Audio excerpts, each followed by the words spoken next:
Hey everybody, welcome to the back room. I'm Andy Ostroy. I'm very excited for today's conversation with New York's Lieutenant Governor Antonio Delgado.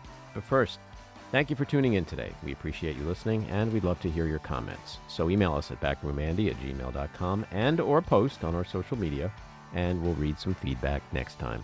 And if you like the podcast, please follow or subscribe, and you'll be notified every time we post a new episode. It's time for New York's Lieutenant Governor Antonio Delgado. He was appointed in May of 2022 and then elected for a full term in November 22. He previously served in the U.S. House of Representatives, serving New York's 19th Congressional District. He played basketball at Colgate, is a Rhodes Scholar, and a graduate of Harvard Law School. He spent 5 years pursuing a career as a hip-hop artist in L.A. and then went on to work as an attorney, focusing on complex litigation with pro bono work in criminal justice reform. As Lieutenant Governor of New York, he serves as chair of the Hate and Bias Prevention Unit, oversees the Regional Economic Development Council, and is committed to empowering New York communities through civic engagement. Lieutenant Governor, welcome into the back room. You're actually in the back room, and you're actually a very tall man in a very small room. All true. And a great metaphor, I think, for your political career. Oh, that's very kind. So, quickly, before we get into the news of the day and what's happening in New York, I want to say you played basketball, you had a stint in the music business, but then you ended up in politics. What happened? That's not as exciting as the first two. Yeah. Well, it's pretty exciting. But I think my diverse experiences, from the basketball to the music to being a lawyer to growing up, in a working class family, I think all of those experiences gave me the sense that, one, I felt very fortunate, and two, that my perspective is made up of so many different entry points that in the time of such divisiveness, there might be a role for me to play, in terms of being a unified voice and a voice that can connect people in a meaningful way. And I felt a responsibility to jump in the mix, despite, the challenges and the dynamics at play. It is a difficult lifestyle, to say the least, but it is a worthwhile endeavor as far as I'm concerned. Mm-hmm. And so you left Congress to become lieutenant governor. And my first question that I want to ask you is, you, like everyone else, you're watching what's going on in Washington. You see the chaos in the House. It's a complete, utter dumpster fire. There was no speaker for 3 weeks. There was no legislating, no governing taking place. And you probably were watching that thinking, man, I miss that place. No, I was not thinking that. What I was thinking is it's a shame. It's a shame that we have gotten to the point of this level of dysfunction. I can think of no other professional space where the individuals who are responsible for managing that space, executing it, elevating it for the betterment of their clients, shareholders, the public, you name it, are in a position where they can decide we don't know how to function, and then go back home in front of whoever they are meant to represent and act like nothing is happening. And it's a travesty. And the level of extremism on the right that is undermining that process is alarming. It is very alarming. And it is something that I think speaks to the way a lot of our congressional seats are being drawn. They're being drawn in such a way as we're only getting folks who come from the most extreme elements. And so they have to one-up each other, and you get a growing type of elected official that used to be a real outlier in the body politic and now is being normalized within the halls of Congress. And what we're experiencing and what we're seeing is the result of that. And how do you think all of this is going to play out next November? We have a thin majority from Republicans. They were supposed to get 40 to 60 seats. They only ended up with about 4. There's nothing been happening in terms of what they promised and delivered in the last 12 months. It only looks like, especially now with Speaker MAGA Mike Johnson, that the next 12 months are going to be even more chaotic. How long he's going to last is a big question. Mm-hmm. You have a situation in New York where there were a lot of seats that were lost to Republicans that may look like they're attainable. Indeed. Where do you think this is going to go next year? Do you think voters, independent voters, the folks in the middle, the ones that we really need, do you think they're paying attention? I'm not sure if they're paying attention right now in this exact moment. Although we do have local elections coming up, and I think we should always encourage folks to get out and engage and participate in every election. And so, as we gear up for mayoral races, county exec races, judge races, I would definitely encourage folks to make sure that they show up and vote in November. I think as we move into the next year, and it is going to be incumbent upon those who are running in these swing seats, whether it's in 17, whether it's in 19, 22, the seats on Long Island. We need to be showing up and talking about what has been done, whether it's the infrastructure bill that happened, whether it's the CHIPS Act, whether it's the fact that these investments now are actually working themselves through and really benefiting, especially folks in New York, and being very connected to the communities and reminding them that this is one path, and what you've experienced with this new leadership in the House is nothing. You can't point to a single thing that they have initiated, that they have put forth in an effort to help working families. And so you have to speak to what we've accomplished, but then contrast it with what hasn't happened on the other side. And I think if we do that and we show up and we speak with a clear vision, then I think folks will start paying attention. And we just have to make sure that when they start paying attention, we know what we want to say. Mm-hmm. Well, the messaging is certainly incredibly important. And it seems like we're hung up these days on pejoratives, things like Biden's age. We're hung up on Bidenomics. Yesterday the GDP numbers came out and we were at almost 5%. When I look at Bidenomics, I see it working really well. I mean, there's record job growth. GDP numbers are very strong. The unemployment rate is way down. Inflation came down from 9+ to around 3%. How do we get around this messaging issue, which is the country is in a really good place for the most part, and Biden is doing a great job domestically and abroad in terms of leadership, yet somehow his numbers are down? I think it boils down to, in many respects, the way in which society has been fragmented and siloed. And President Obama alluded to this in his recent essay on the conflict in the Middle East. He ran through a bunch of different things that we should be trying to improve upon. But the most important, and I agree, is the way in which our society has really grown more rigid and intolerant of just dialogue that could be,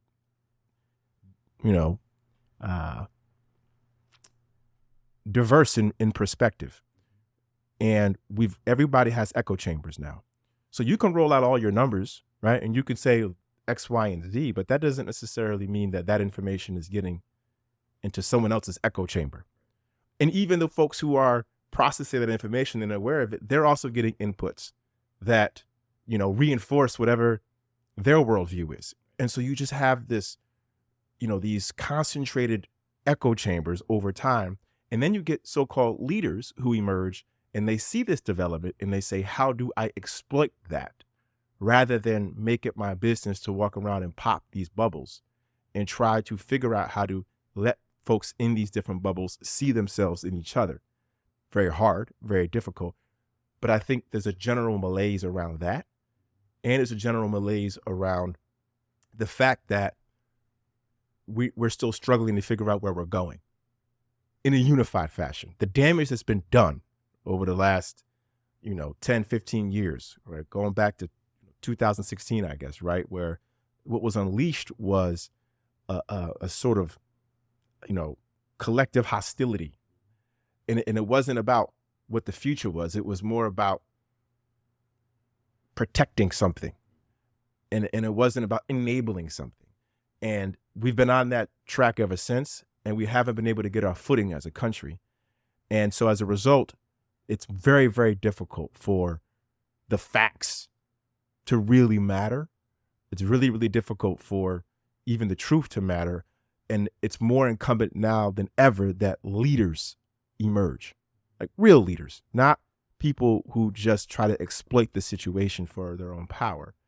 And so I would just encourage the folks out there who really give a damn, the elected officials who really, really care, to show it, to actually like show it, and don't play around with people's feelings. Speak truth, be clear-eyed, and make people feel that you care. Because I don't think most people are really hearing what people are saying. They want to know, they want to feel that you actually give a damn about them. And sometimes I feel like Democrats, we get too caught up in trying to, well, we have this and we've done that and we've done this, but we don't see the bigger picture. We're focusing on the forest and we're saying, okay, look at that tree, look at that tree, look at that tree. But let's look at the forest, the contours of the forest. Is it healthy? People feel good, generally speaking, or are we lost in the wilderness? I think right now people don't feel there's a way out of the forest. Right. And that's why I think the Democrats have had a problem for years now with the working class. I mean, the fact that the working class typically now votes Republican is kind of crazy. Well, the messaging around that has been rendered secondary. It just has been. We have dropped the ball. I think we've gotten better, but that needs to be the centerpiece of how we message.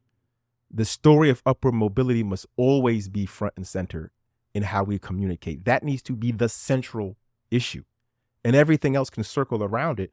But if you start with every single person, no matter where you start, no matter your religion, your sexual orientation, whatever the case might be, we're all about empowerment and working your way up and, figuring out who you are through economic growth.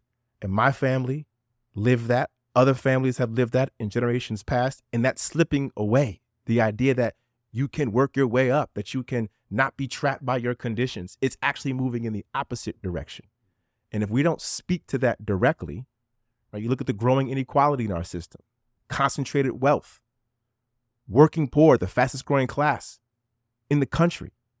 These are facts. And so we can point to inflation numbers going down. We can talk about unemployment. Okay, unemployment numbers are good, relatively speaking. But what about the actual jobs? And how many jobs are people needing to work to survive, to pay their rent, to cover their health care, to make sure the kids can go to a safe school and get proper education? So sometimes you got to be willing, and it's not always easy because, the numbers are good and they're helpful, but you got to be able to tap into the pain that people are feeling. And that pain can materialize in different ways. It can be anger, right? Which there's a whole market now out there. I know you're feeling pain. I know you're angry. I'm going to tap into that because it's going to benefit me. But there's also a pain that emerges that's more about, where's the compassion? Do you see me? I just want to be heard and seen. Make me feel okay that you listen and you want to help. And I feel like that's the messaging. And I feel like you got to almost be built that way. Do you feel like on a governing level with getting things done, and then also about the siloing and the tribalism you talked about before, is it different on a national level than what you're finding now on a state level? Well, you also got to keep in mind that in the state, I moved from, in Congress, I was in the legislative branch. So even the thinking about how you orient yourself is different once you go into the executive. So that's been an adjustment, because I think even more so from the executive standpoint, you need to really be thinking about the vision and the forest. You really got to understand how all the pieces fit together. I would say in terms of the actual dynamics nationally, I think that is varied from state to state. In DC, right, you're talking about really a two-party system. And this is where the two parties come together on this playing field and compete for the hearts and minds of the American public. Depending on the state you are, in our case in New York, it's Democrats who are more or less in charge, right, of the state of New York. We have super majorities, right? And so the key is to figure out, what it means in that environment to get unity, what it means in that environment to instill confidence in New Yorkers. So it's that's what you did when you ran for Congress. You appealed not just to the obvious crowd, but you appealed to people across the aisle, independents, and won a very difficult race in an upstate district that to some people, looked like it shouldn't have been won by a Democrat. Right. And I think that's the other piece to this. People think of New York, and especially folks who don't live in New York or, only visited, to go to New York City, for example, and they don't appreciate that it's a massive state with, just an abundance of beauty and just diverse communities. And you go throughout different parts of the state and, you're going to get different political points of view. And in my old congressional district, you're right. It was a third independent, a third Democrat, a third Republican. Trump won it by 7 points in 2016. And it's very rural, a lot of farmland, 5,000 small family-owned farms, the 8th most rural seat in the entire country out of 435. And so, yes, a lot of people didn't expect a candidate of color with a hip-hop album, to be able to, effectively find the right messaging to connect with people. But again, I go back to, if you show up and you genuinely lead with your heart and you make it plain to people that you actually care about them, that they know your heart's in the right place, because people are so disillusioned and they're ready to write you off, rightfully so in most cases. And so the moment they get a feel for, oh, wait, this feels a little different than what I'm accustomed to, then even the differences, the political differences, get kind of put to the background, at least for a bit. That creates that opportunity for a genuine human to human conversation. And so, yes, that is how you, I think, find those opportunities to win over hearts and minds, irrespective of party affiliation. And I stand on that, knowing that it's always possible, because we were able to do it twice. We were able to win in counties that Trump won by double digits. We won those same counties when I ran again, my second term. And it's because we were able to make those relationships on a human level. Let's talk about the Hate and Bias Prevention Unit, which you are chairman of. Obviously, This is something that's very important today, given what's going on in the Middle East, the war with Israel and Hamas. It's evoked a lot of passion and anger on all sides, and we see a rise in anti-Semitism. We see a rise in hate crimes. Talk to me a little bit about the work there. Yeah, so the governor created the Hate and Bias Prevention Unit, which is housed under the Division of Human Rights. The objective of the Hate and Bias Prevention Unit, which I am the chairman of, is to first create regionally based councils. There's 10 of them, all throughout the state. And then you get individuals who volunteer their time and their experience and their know-how, advocates in different spaces, whether it's the LGBTQ plus community, whether it's the Jewish community, the Muslim community, you name it, but a diverse set of actors on the ground tied to those communities who come together and meet in a proactive way to figure out how to do community-based programming, community dialogue, and be responsive to any types of incidents of hate and bias. So rather than just being reactive to situations, create the right climate where we can be more tolerant of each other, more respectful of each other, and have real dialogue. And so we've rolled out all these councils. They begin to do programming. They each have their own mission. We just released a hotline, 1-844-NO-2-HATE, so NO number 2 hate, for folks to call in if they're experiencing incidents of hate. So very proud of that. We're going to keep engaging with the councils. And I just want to say, this is all tied to the disconnect too, and the loneliness epidemic that folks are experiencing post-COVID.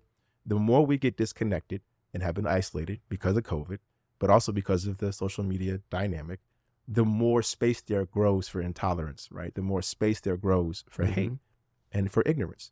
And so I feel very fortunate to be in a position where I can carry the mantle there and do what I can to both connect individuals to each other and connect communities, but also speak about love and the power of love in a very, forthright way. I don't think that word gets used often enough in politics. We hear hate, hate, hate, hate all the time in politics, but you don't hear love enough in politics. So if one can make its way through politics, why can't the other one have just as much a prominent, if not more prominent role in our public discourse? Given what's going on in the Middle East right now, are you seeing more calls, more resources being utilized, people expressing concern, fear because of the rise in anti-Semitism? There's certainly been a heightened fear around anti-Semitism. Listen, personally, my wife, Black and Jewish, our kids are Jewish. And so there's a personal connection to that as well. She walked them to school one day when I was moving around the state. It was the day, I think, of the day of jihad. It was very early on, post the conflict, once it emerged. And, she told me she could feel the fear in the air when she walked into school, just the sense of like something's off. And you track social media, you see what's going on. There's definitely, and we've done what we can at the state level to meet those concerns. We've bumped up, state police in certain communities around certain institutions, synagogues, yeshivas, community centers. So there's no question that I think there's been a heightened sense, but I would also say that it's across the board. I mean, you're seeing it in other ways as well. There's been assaults on, our Muslim brothers and sisters too. And, we saw what happened to that little boy, which was tragic. So, the thing I try to stress to people is hate in any form is what we need to really be out front. But we also need to be intentional about, putting a finger on these different forms, because these forms have histories, right? And they manifest in different ways. And we need to be very cognizant of that and be able to have honest conversations about what that looks like and what it feels like. Because it's a real phenomenon in the world.